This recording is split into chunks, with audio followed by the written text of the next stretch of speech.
যাই হোক, আশেপাশে কেউ নাই, এই সুযোগে আমি পানির মধ্যে স্যাকারিনটা মিশিয়ে যাই যাতে কেউ না দেখে। আমার ডাবের পানিটা অনেক মিষ্টি হবে আর কাস্টমাররা খেয়ে খুব মজা পাবে।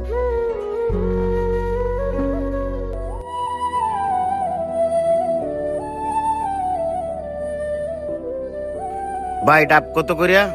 ভাই আমি আগের থেকে একটা রেডি করে রাখছি, অনেক ভালো হবে, এই নেন। ডাবটা তো সেই মিষ্টি। জি ভাই, আমার ডাবগুলো অনেক মিষ্টি হবে, কারণ আমি গাছে গিয়ে নিজে গিয়ে পেরে নিয়ে আসি। ভাই, এই এলাকায় যত ডাব বিক্রি হয় তার তো আমার ডাবগুলো একটু বেশি মিষ্টি। ও আচ্ছা, তাহলে আর একটা ডাব দেও আমার ছেলের জন্য, কারণ আমার ছেলে অনেক অসুস্থ। ডাবটা খেলে আমার ছেলে অনেক সুস্থ হবে। আচ্ছা ঠিক আছে, আমি দিচ্ছি, এই নেন। ভাই এটাও কি মিষ্টি হবে?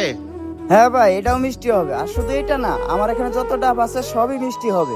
আচ্ছা ঠিক আছে, আমার ছেলেকে ডাবটা দিয়ে টাকা নিয়ে আসতাছি। আচ্ছা ঠিক আছে। আচ্ছা। বাহ, এইভাবে যদি আমি ব্যবসা চালায় যেতে পারি তাহলে আমি তো অনেক বড় লোক হয়ে যাবো, আমি অনেক টাকার মালিক হয়ে যাবো। ভাই ডাব কত কইরা? 100 টাকা করে। একটা ডাব দিয়েন। আচ্ছা ঠিক আছে, এই নেন। বাহ, অনেক মিষ্টি তো ভাই।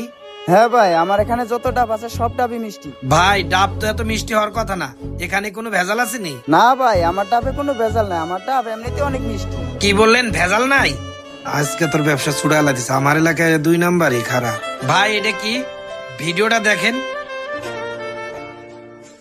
বাবা এই নাও তোমার জন্য ডাব আনছি। বাবা ডাব এত মিষ্টি কে? বাবা আমিও তো একটা খাইলাম, অনেক মিষ্টি। ডাব তো এত মিষ্টি হওয়ার কথা না, নিশ্চয় এখানে কোনো ভেজাল আছে। ভেজাল আছে কিনা আমি জানি না, তুমি খাও আমি যাই।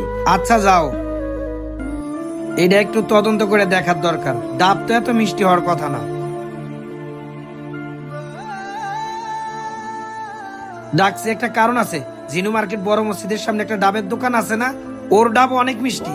ডাব তো এত মিষ্টি হওয়ার কথা। তুই যদি একটু সুযোগ পাস, দেখবি ওই কি করে। তুই একটু ভিডিও ক্যাপচার করে হোয়াটসঅ্যাপে পাঠাই দিস। ও এই কথা, আচ্ছা ঠিক আছে, আমি সুযোগ বুঝে ভিডিও করে আপনার হোয়াটসঅ্যাপে পাঠিয়ে দেবো। আচ্ছা ঠিক আছে, তুমি তাহলে এখন যাও। আচ্ছা, এই তো পাইছি সুযোগ। তুই এনে 2 নাম্বারই কাজ করতেছস আর আমি এদিক দিয়ে ভিডিও করতেছি।